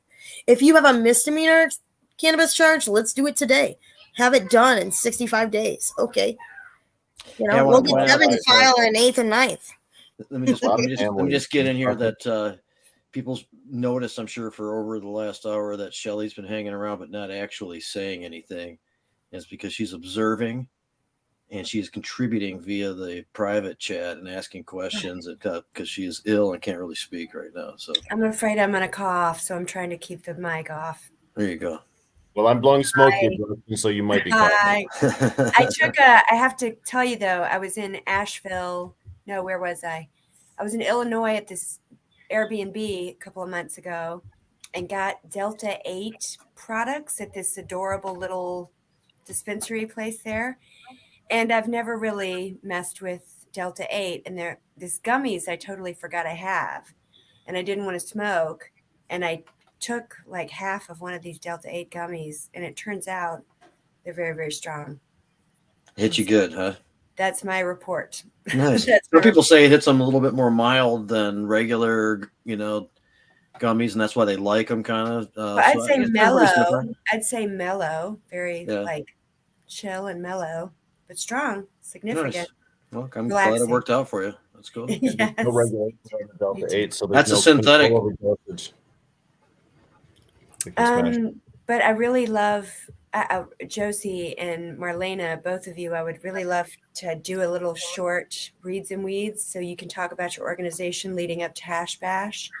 And I know there's no sneaker ball tickets left because it's sold out, but you could, get some followers, some new followers and things like that, and maybe promote how they can connect with you at Hash Bash and stuff. Shelly, you don't have to pitch reads and weeds to us, girl. Oh, okay. We're such a fan of Reads and Weeds. And actually, we're looking to be on more podcasts led by women in the industry. And so we're so excited. Okay. And we can just talk about like a couple of favorite authors, and then we'll just dive right into the organization, and you guys can take over the whole thing. It'll be great. So let's do that soon. I'll communicate via email, ladies. And something that Shelly asked in the chat is if it still comes up in job searches. Yes. And also, here's something shitty for you. Thank you, State of Michigan. They still come up if it's just an arrest record. If you get arrested and they're like, oh, sorry, dog, you actually don't need to be, we're not going to charge you, go home. It's still on your fucking record. And it doesn't matter because the people that receive these for job interviews are not attorneys. They don't know that you have to go and prove that it was dismissed. And then that's not even the point, right? The point is that you were charged with it in the first place. Yeah. Well, I was a recruiter for an insurance company for a couple of years. So I had to, if someone had a felony, they can't get an insurance license. And so many of these candidates, I would be in the middle of like, oh my gosh, this guy's great. He has a good heart. He has a quick mind. He's got a salesman tendency. And they would have to tell me that they had some sort of lame ass charge against them, which meant that they couldn't sell insurance. And they would be this great candidate. One guy, his felony was you can't like ride a horse through the Rio Grande or something. And this guy had a felony because he rode his horse in the Rio Grande. It's like some sort of old law. Another guy was busted with cannabis in Texas. Like it was all these dumb things. I'm like, oh my God, I know so many people like this who are such sharp. So many people that would ride horses in the Rio Grande. Or just so many people that would be an excellent candidate for this job who don't Yes. have a chance to because they can't get the license because of some dumb bullshit. And And so why it's do so wonderful that you are doing this. It's such a game changer. It's really very important. I'm so proud to do this work, and we would never have started the network if Ryan didn't have this idea, right? So I am bossy, but not the boss, right? So Ryan's the president at the Great Lakes Expungement Network. He's also the president at the Redemption Foundation. What a fucking resume this guy has. He was incarcerated for 2.5 years, sentenced to 4 years in federal prison, got out, and really, I think the Just foundation following state law, but still got convicted federally. Yes, chased by Black Ops helicopters. It's terrible. So, I think the foundation started in Ryan putting money on the books for other federal cannabis prisoners, being like, hey, this is fucked up, like I'm on the outside, I'm here, whatever. And he's carried that throughout the foundation, which I am the director at, and I've been there for over a year now. And we've been building services for people who have current or former cannabis prisoners and their families, right? So we see this week, we saw our first, on Thursday, we'll see our first graduates of our GED readiness program that we did with Mod Roots. And we came here, and Cabbage was so nice to us and let us promote that. Jen, yep. Jen's a big fan of the show and a big friend of the show and a huge friend of mine. Catch her at the sneaker ball, smoking CBD probably, but smoking lots of it. And also, if you or someone loves CBD products, make sure you get Mod Roots. They're supporting this program. They're doing a great job at it. The expungement program originally launched through Redemption, but it was something we couldn't do on our own. We saw 300 fucking people in the first 3 days. And I think I called Paul. It was like Memorial Day weekend, so I had to wait until Tuesday to call Paul and cry about it. Like, I don't know what to do, and it was, it felt like, holy shit, how are there still people outside existing that don't have criminal records, and how did they all find this program, right? And so unfortunately everybody has the same everybody's so nice. They're all so good. They're all undeserving of this stuff, we have 800. We've done 800 applications. We've talked to 1,400 people, and not one of them have been unburdened by the record. Not one of them have not called us afterwards and been like, "Yo, what the fuck? I can't believe this is happening." I'm like, "What are you gonna do?" And he's like, "I don't know. I think I'm gonna go home and tell my wife." Like, they don't even know what they're going to do because they haven't planned that far. They have no idea. They didn't really believe it was going to happen, so they didn't make any plans. So we're spending so much money. It's so, just to be transparent, we're spending $1,350 a client, and on average from start to finish. And we are raising a lot of money and never seeming to see. It never seems that we're making ends meet, right? So we started hosting events and coming up with creative ideas, ways to come up with things that people would pay to be a part of, even if it wasn't charity. And so we came up with the Hash Bash Treasure Hunt last year, and that has been probably something I'm so proud of it. I can't believe that we got to do it. I am so proud of the people that are participating in it. Marlena, can you tell us a little bit about the art and about T-Dog? Marlena's been on working hard on this. Yeah, it looks amazing. All like hand drawn. We got a really dope lady pirate. I'm gonna see if I can pull up a picture of it. It looks so good. We got a lot of amazing brands that are participating. We got some art.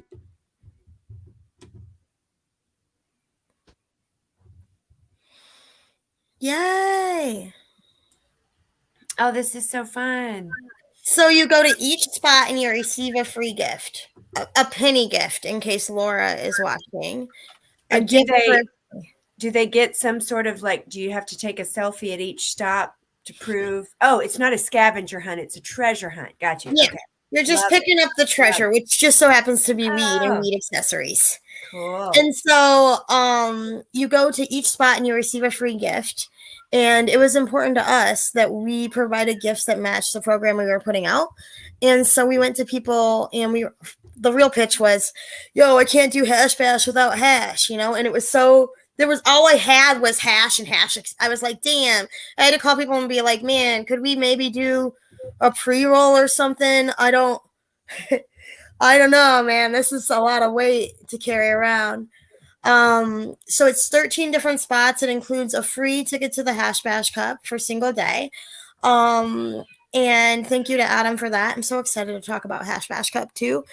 You go to all the spots and you get entered into the giveaway, or you complete any of the bonus stars, which is when the selfie stuff comes in, because some people have rules on like pictures inside facilities, and like we want to be respectful about all of that. So it's things like following us on Instagram or taking a picture of your favorite protest sign, visiting the Diag, and visiting the Monroe Street Fair nonprofit village.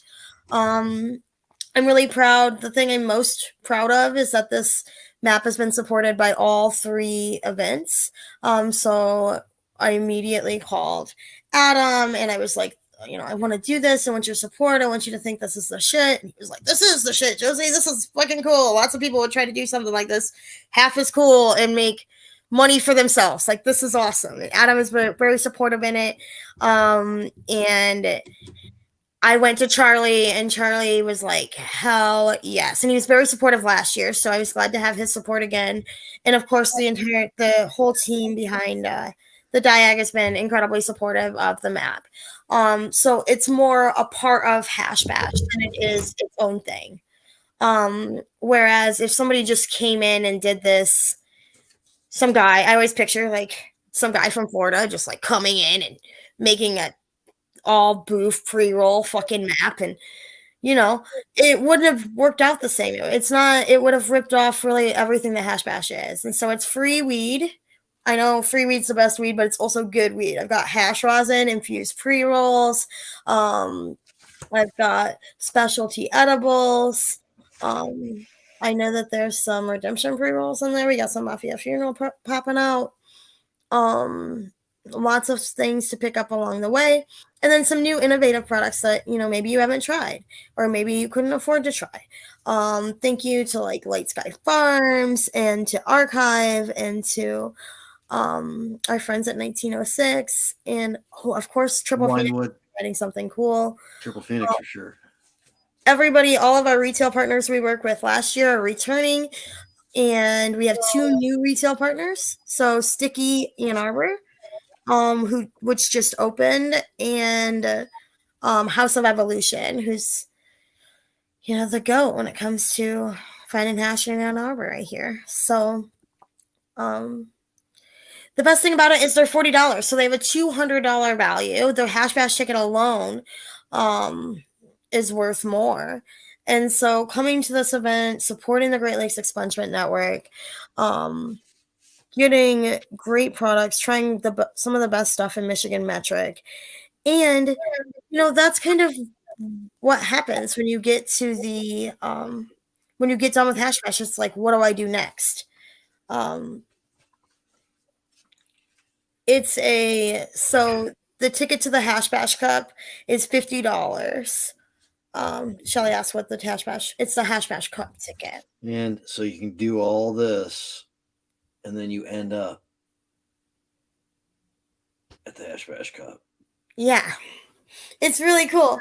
I'm so grateful. And it's got a hand drawn. Thank you. Shout out to T-Dog. The map is completely hand drawn. And so he drew the Hash Bash Cup on there. He drew Monroe Street Fair. Thank you to Charlie for giving us space, for investing in this project last year and this year from the very beginning. You'll see Charlie's social media handles on our map. He's been so supportive of this map since the inception. You'll also see us at the Monroe Street Fair, which has been secured. So we'll be there pushing out our Fuck Cancer and our Fuck the System shirts.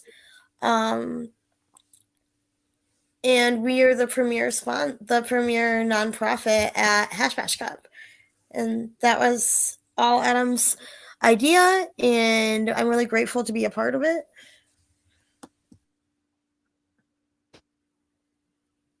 It will be a fantastic weekend for people that want to do more than just come and hang out at the Diag for a while.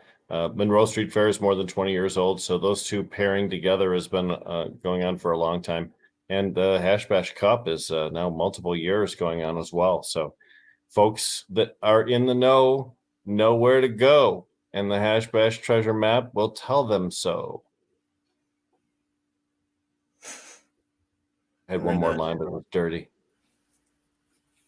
Rick, did you make that up on the spot, or were you composing it in the background this whole time? I just made it up on the spot. That's why it was so Damn. And it's more than just weed, right? It also, we have trips to some of our favorite restaurants. So you can get, oh, it's me, Echo. Echo. You can get donuts and coffee, and we have 2 smoke shops that are participating. Bongs and thongs. For several days too. I mean, it's not just only on Saturday, April 1st. So you can go to these places before or after Hash Bash and still score the treasure map stuff, right? Yeah, so it's March 29th, Wednesday before, all the way till Monday the 3rd. And we're doing it, a group of us are doing it on the 29th, right off the bat, right? Yeah, and Jamie's planning a fucking party. He was like, he said it yesterday on Medical Mondays, and I got like 3 texts. Hey, you want to do the map together on the 29th? I'm like, fuck yeah, that sounds great. But only so many people can theoretically smoke weed in my car at one time. Last time there was like 3 cars. We just kept on 3 or 4 cars. We just followed each other around town. If that happens again, that's fine.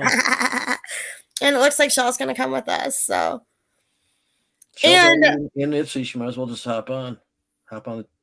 You know, shout out to the retailers that did this with us, because this is a fucking home game there's 60,000 people in Ann Arbor. They don't need us to give them business, right?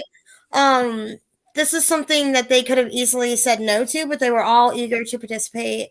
Not only in Hash Bash itself and in an element for that, but in something that really reflects what Hash Bash is to most of us, which is about activism and liberation. And what is more liberating than fucking expunging your criminal record, right? So I'm so proud of this. I'm so proud to work on a team, like the loudest and the proudest maybe, but it's definitely not me. So I'm so proud to work on a team that really gets it and that's committed to the big picture. I feel like you had a Freudian slip there. You said you're the loudest.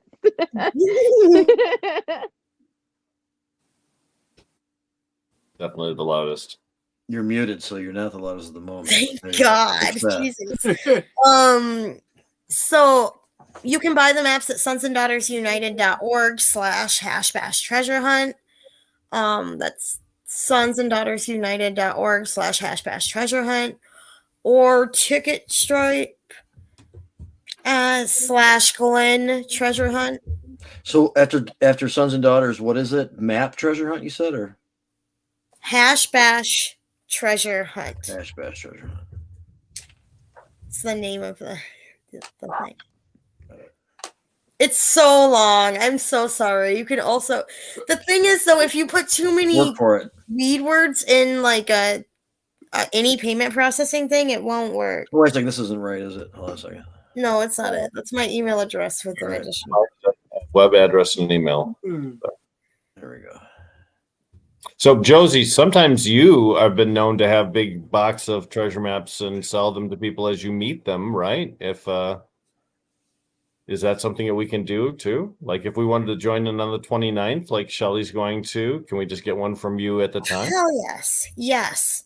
And they'll be available tomorrow. Jamie and I are going to Ann Arbor to make the official delivery. They'll be in all 8 stores participating. So all my favorite dispensaries and yours too. They're at my house right now, and Cannabis or Cash before tomorrow morning can And we're going to sell them at our sneaker ball. You can buy them in person. They are not redeemable until Wednesday. So if remember when I did volunteer coordinating for the legalization campaign, and people would call me and be like, Josey, I spilled bong water on my fucking petitions. And I'm like, damn, dog, what the fuck? Or like, dude, I totally lost these petitions. And it's hard like that, So I'm really grateful for the support for the treasure maps. I want you to be able to buy them, take good care of them. Remember, you can't redeem them until March 29th. And then you always pick them up at Arborside. So even if you order them online, you'll still pick them up at Arborside. Because you have to come to Ann Arbor to complete the treasure quest anyway, so you just pick it up. Yes, and they have to verify that you're 21 to get the map. They're available in all the stores that are participating. Sneaky. Well, of course, you have to be 21 to get into the adult use cannabis centers in Ann Arbor, so that just makes sense. Yeah, so we're really glad to partner with Arborside. They did us really good last year. They showed up. They promoted the map. All of their employees bought maps. Oh my gosh, what a cat! And so this has always been a good time for us to raise money for all of the projects that we've been working on. So we're really looking forward to it again this year. If you or someone you know is looking for an expungement, you can get an expungement at GreatLakesExpungementNetwork.org. If you're just surfing the website, you could make a donation monthly, one time, yearly, all the varieties. We also have a string of events. So after Sneaker Ball, our next event will be Puff and Putt with the Redemption Foundation in Buchanan. If you're into golf and you're into good weed, that's where you should be. It's May 22nd. And then we'll have a big party down here in Benton Harbor on July 29th. If you haven't been to Lake Michigan in July, you're missing out. And our friends at Triple Phoenix are hosting a golf event for Great Lakes Expungement Network in Frankenmuth in August. So we've got a lot of fun things going on. Thanks for having us. It's been great. It's been great watching your success over the years, all the way back from the Big Daddy's days up to where you're at now. And we sometimes don't mention how you were the first pediatric patient in the state of Michigan. She was 14. She's just about to turn 30, and we've known her since she was about 15, and that's really damn you. Jimmy texted me at like 10 o'clock. He was like, when did you start smoking weed? Or like, when did you become a patient or some shit? I've seen you were smoking weed before you became a patient. But 14, right? And he was like, okay, I'm talking about you. I'm like, damn, dude, you stay talking about me. And then he texted me the next morning and he was like, it was just a mutual friend, in case you were wondering. And we met. Well, she's like, make sure you tell them that I like really good weed and I smoke a lot of really good weed. Yeah, make sure you tell them that I'm really cool and I like good weed. Will you tell them the second part that I said? Jamie was like, I think they already know. Yeah. Okay, but I've been getting a lot of shitty weed lately, so I think that the rumor's been construed. Yeah. He was like, good point, I'll take care of it. They were hip.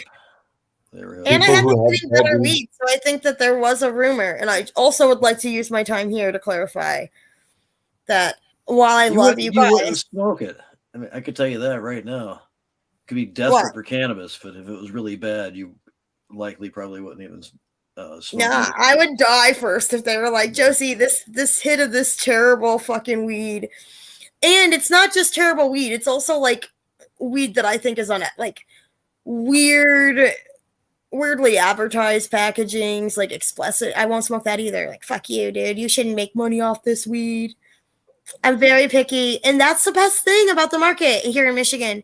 Like, if you buy weed in Colorado, all the people that own those brands probably suck, But here in Michigan, there's a lot of people that own brands that cash in everything they have. And this is their passion. They smoke weed every single day.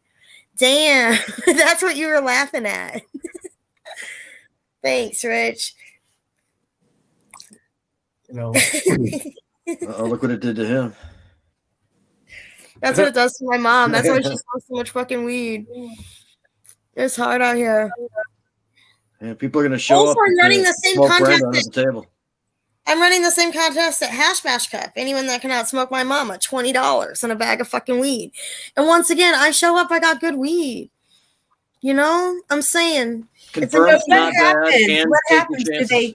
Do they start like at the same time and just go for it and somebody falls out? Like what? I don't understand the judging, I think. Brenda just doesn't stop smoking weeds and she doesn't stop passing weed around. So it's whoever stops taking it.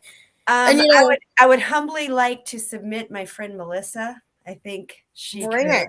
her. Okay. And that's the goal. If somebody can find, if we can find somebody that like smokes her out and she like falls asleep, $50. And then a bigger bag of weed. Okay. And I know weed's cheap now. So. Love it. It's a fair payment, I think. Better than a trophy.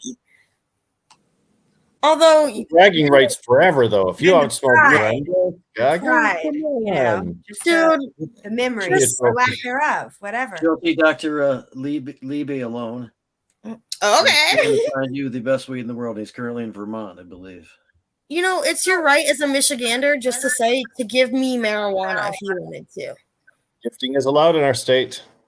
You know, 64%, over 50% of people voted for that. So, and I'm disabled. So, you know, medical marijuana counts. So I feel like you'd be letting down most of Michigan if you just didn't, if you were like, hey, no gifting for you, Josey.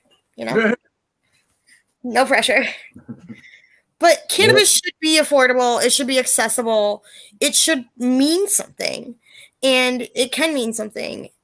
The people that make money off this, especially when people are in jail, we need to know who those people are. And more than that, what they're doing with the money that they're making. And why the fuck, what's their mission statement, right? If you go to like a coffee shop today, you look at their website, they have a mission statement. Our mission is to bring you the freshest coffee or whatever. If you go into a cannabis company and you ask people, for the most part, what is the mission of this?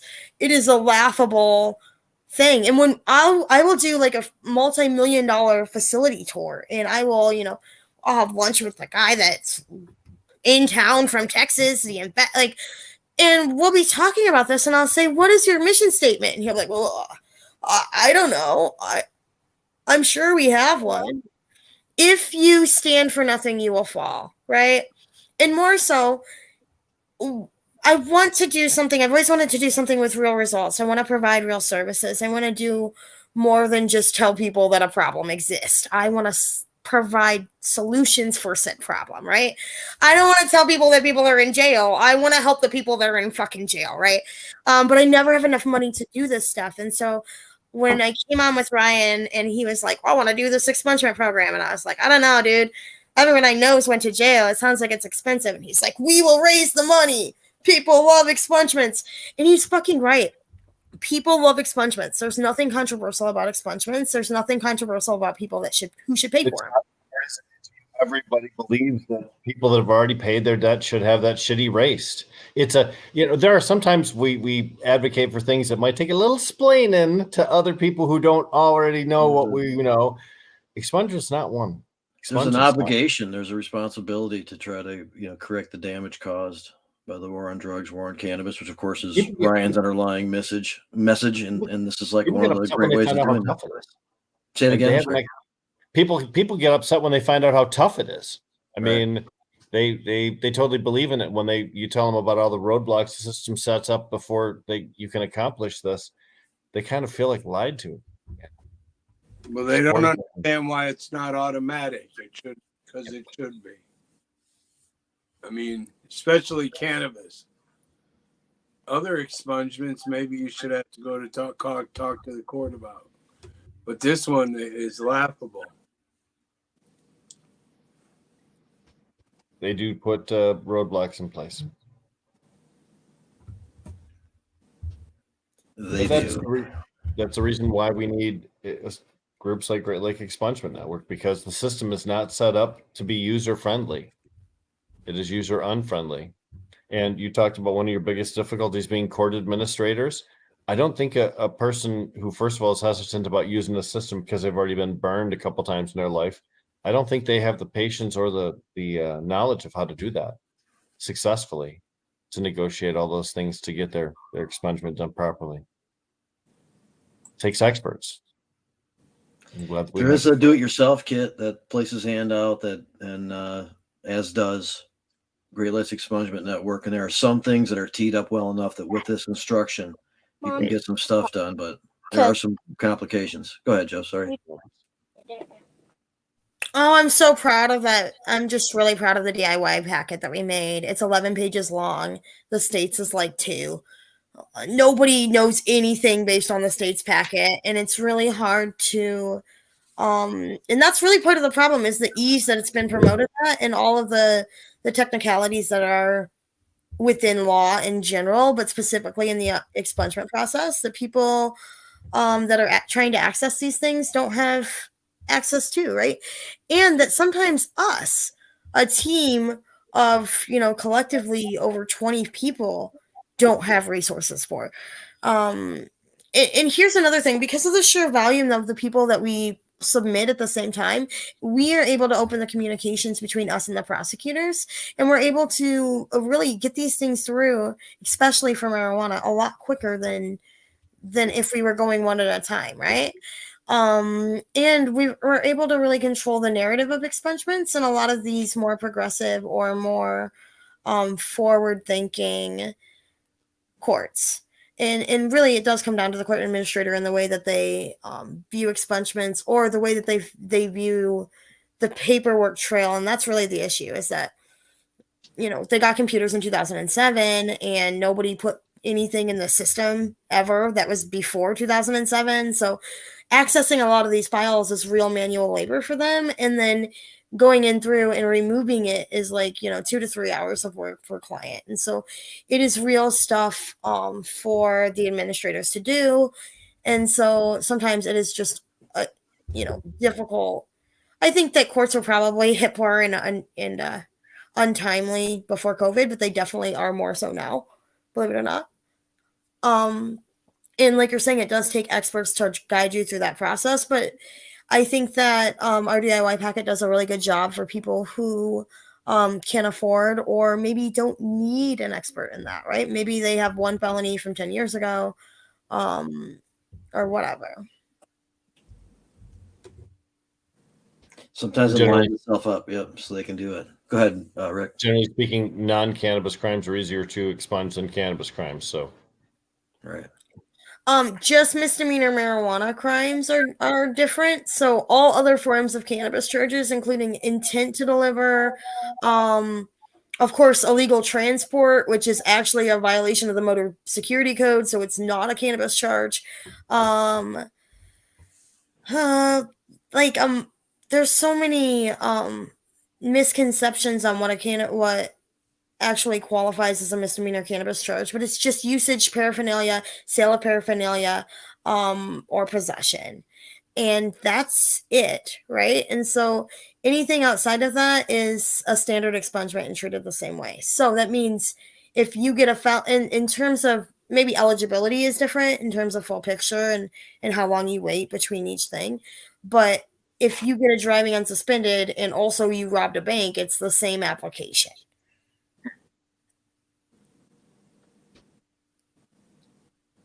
And really, people that commit crimes, statistically, 70% of crimes that are committed by young adults, by people who are under the age of 25 years old. And most people that are committing crimes after that age have already been in the system. And people aren't just like, oh yeah, I'm 35, now I'm going to start robbing a bank. Like, these are, and people that get long rap sheets, typically when we look at these, are not actual charges. They're charges that result from things, either they couldn't pay fines, or they couldn't, they were trying to fit into a crowd, and they're never definitions of people's character. that's really the ghost that we try to exercise, right? We need to remove the criminality and the knowledge of criminality, because people in America do still treat folks with felonies or folks with drug crimes in a discriminatory way. told a story earlier today about a poor elderly person trying desperately to find a retirement home. And because she has a felony on her record, she's finding extreme difficulty. We have to get these things taken care of so that people don't experience the disrespect that they have been experiencing already. You know, people think that I'm dramatic or that I'm joking or exaggerating when I say people literally lose their lives to poor and unjust policy. They lose their entire livelihoods. Sure, they lose who they are as people and the way that they see the world. Yes, but they literally die, right? This woman will not receive the care that she needs, that she deserves, and her daughter can't take care of her. She will fucking die as a result of having this criminal record, right? People are denied access to homes. They're stuck homeless. They freeze to death on the goddamn streets. And, you know, here in Benton Harbor, for example, where we have 10,000 people, we just got 5 dispensaries. Over 80% of our population, 89% of our population is Black. We have the world's largest manufacturer of appliances here in our backyard, Whirlpool. And Fred Upton, the most famous congressman to come out of Michigan in the probably Republican sector ever, heals right from here, right? Meanwhile, we don't have a fucking grocery store. They are arresting people at a rate where I can't believe that there are still Black men on the goddamn streets in Benton Harbor, right? So when we launched the program, I was like, I'm going to my fucking friend's house. I signed 23 people up for this, right? And I was like, shit, 23 people with records? I was like, yeah, I couldn't get them all to sign up. And it comes from, it comes from seeing policy that A, is better in other areas, right? Or B, could be better if people at the root of it were treated like human beings, right? So if you valued drug users at all, you would create laws that prevented them from having all their shit taken and undocumented, which thankfully, asset forfeiture is better than what it's been before. Or if you value drug users, you wouldn't put their goddamn crimes on their driving record, which can never be expunged. But the truth is, here in Michigan, there's a serious disconnect in the people that get criminal records and the people that could also be criminals, right? So, make no mistake that just because you don't have a record doesn't mean that maybe you couldn't have, right? And a lot of these folks were just stuck in the wrong spot at the wrong time. So I'm grateful to do stuff that is fun and that is cool, to raise money for a program that is serious and also fun and cool. So thanks for having us on the show. Always happy to do it. We talked a lot about what's going on going forward, but let's talk briefly about how many families you helped this Christmas season with donations from so many people, and how many families you touched with your Christmas effort this year. So yes, giving season is always my favorite time of the year. I'm really grateful to bring back, last year we brought back for the 7th year, our holiday drive, which is we teamed up with the Redemption Foundation, we being Sons and Daughters United. We brought just a great holiday season to 52 kids and over 20 families. And we built everything from, we got wheelchair ramps and braces for their legs to new game systems. We bought 5 beds this year. Beds were a super popular thing. One of our families had a family of 3. The oldest was 12 years old, and none of them had ever had their own bed. And so it wasn't a wish that they had made. It was a wish that I was like, oh, hell. I had made. So shout out, first of all, to Elkhart Bedding. They make beds right in Elkhart, Indiana. They make them right there in-house. It's a family-owned company. Comfortable, 10-year warranty, all of the go by. Also, they gave us those beds for maybe 20% of retail cost, just right at what they could afford to push it out. So that allowed us to do more. We were able to work with a lot of new partners this year. So we worked with the Relief Center in Niles and Greenstem in Niles. We always get a lot of clients on the West Side because that's where we're from, right? And that's where our presence is. And so we do start taking applications for this stuff in October. If you or somebody you know struggles with the holiday seasons, because remember, holidays are just a reminder for a lot of folks, especially for folks that were in situations like mine, of the situation that they're in, right? And beggars can't be choosers is a lot of these nonprofits, these like gift scenarios idea. But the thing is that nobody's begging for shit, right? Like, we're offering it. We're like, hey, do you need help?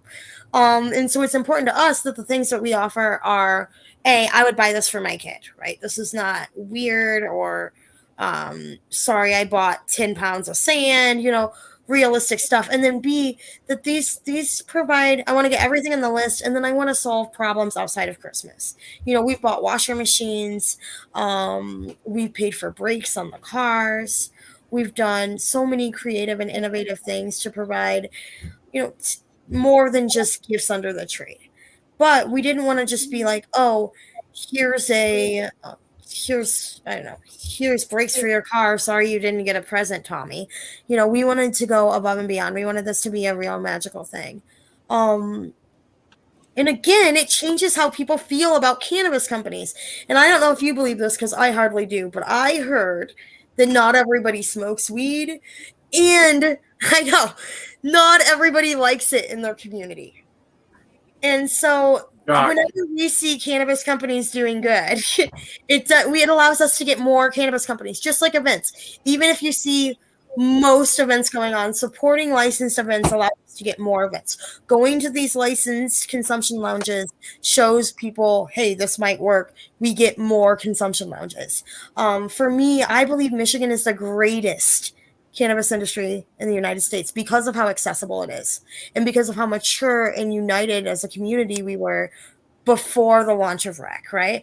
And because we got to learn so much from all these other people that had to sacrifice a lot. And we found out that if there's a real threat to rights or something really stupid going on, that we will band together again and do what we need to do to stop it from happening. I think that happened last session, and I thought that was kind of cool. Well, but don't forget our whole industry movement, whatever you want to call it, is grassroots based here.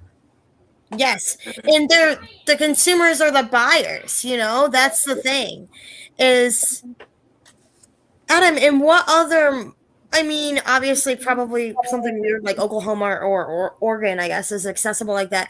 But in things like California, Colorado, Washington, Maine, these places, the people that own those motherfucking shops have never smoked weed. They sit around a goddamn board meeting and they talk about what stoners like and the things that they would want to do, and they don't even pretend to smoke weed. They go to weed parties and they just say, no, I don't smoke. That's so dumb. And they're in charge of millions of dollars, right? And that shit, they come here in Michigan and they try to do that, and people are like, dude, I think there's a cop in the building. Yeah. That shit doesn't play. I agree. Yeah, Adam keeps on saying people that are making decisions who don't actually use cannabis or have much of an understanding of it. Whether they're politicians or in business, they make bad decisions. When was the last time you left an Apple store and you're like, man, now I think I should buy some weed, dude? Like, what the fuck? I always thought that cannabis dispensaries would be head shops with like weed behind it and have a good, I think Dudes Abide does the best. I'm wearing a Dude shirt right now. That's how much I love them. Dudes Abide does the best culture of a dispensary, where it's essentially looks like a head shop, and it's got a lot of, it's all Big Lebowski themed. And they have a cannabis that's affordable, that's accessible. That's fucking good. Yeah. It sets them apart. Yeah. It's a good. I know a lot of my friends came into this and they wanted to make $1 million, and that was 5 years ago, and they still haven't. And I understand 280E is really hard, and it's not what it's been promoted to us, and it's not what's promoted to the public, and it sure as hell is not what's promoted to the people lending us money and giving us these green tax bullshit, right? And so people really don't have any money to give, right? And so the treasure map and the sneaker ball are good opportunities for them to both give back, to advertise, to be a part of something that is greater than themselves.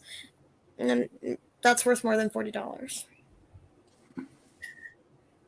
You're right. That sense of brotherhood and community is worth more than If you just $40. show up at the cup, you could see Adam just cruising around doing his thing. That's worth it right there. Right there. Him in his natural habitat. I offer rides too. That's another ticket. For rides? What? Ah. So, Joe, Wagon rides. He'll be pulling a little wagon. You can get into it. He'll just pull you around. That's right. Or is it piggyback situation? it's motorized. Oh, okay. I got It's you. got a scooter. Boring. Yeah. So, Marlena, you're going to be putting out the information on social media and other communications, and at the sneaker ball, followed by doing the treasure hunt, followed by being around for the Hash Bash weekend. Sounds like you doing it well, girl. Yep. That's cool, and your work is much appreciated. And thanks for coming on today. Is there anything that you want to get in before we start winding down? Oh, I just want to say sorry. I was having horrible connection today. I love getting to chat with you guys and get to talk about all this fun stuff. So thanks for having me on again. Yeah, we'll do it again. And when you have a better connection, you can jump in a little bit more. But There we nice go. hanging out, no matter. Shelly, anything you want to risk speaking? And Yeah, I'm excited to connect with Marlena and Josie, and maybe we can get Rachel in there and have a little rah-rah about upcoming events, and do a quick talk about favorite books or something literally in the next 3 or 4 days. Rachel from Triple Phoenix. That would be a cool conversation. Yes.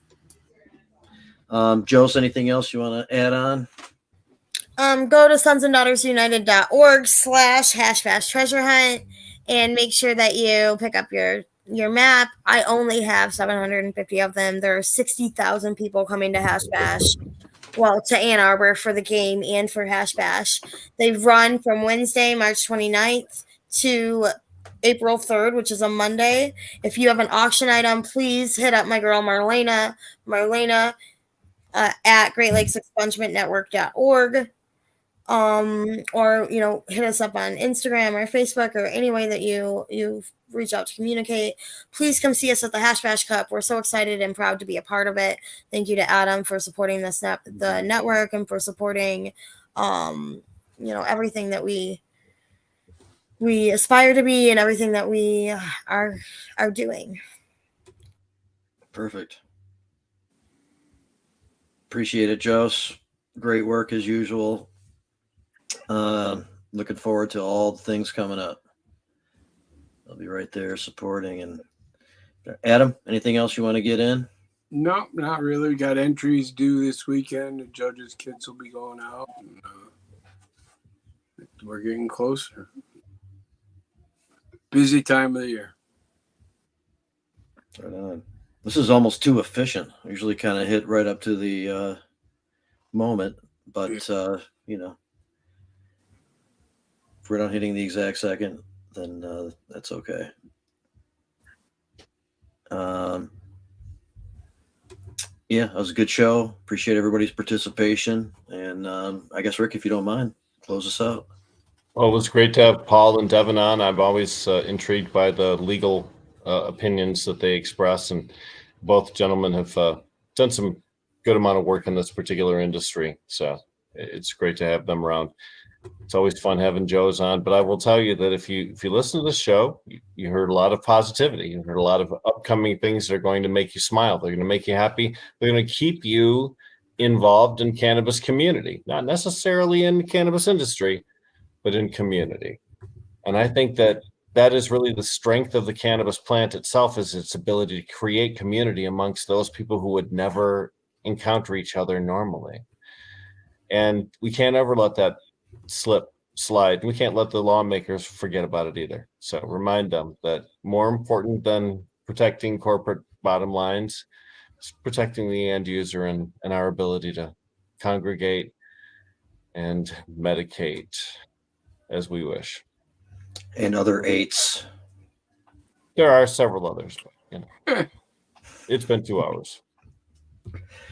All right. Appreciate everybody. We'll do it again next week.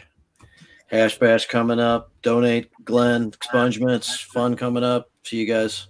Bye. Love you.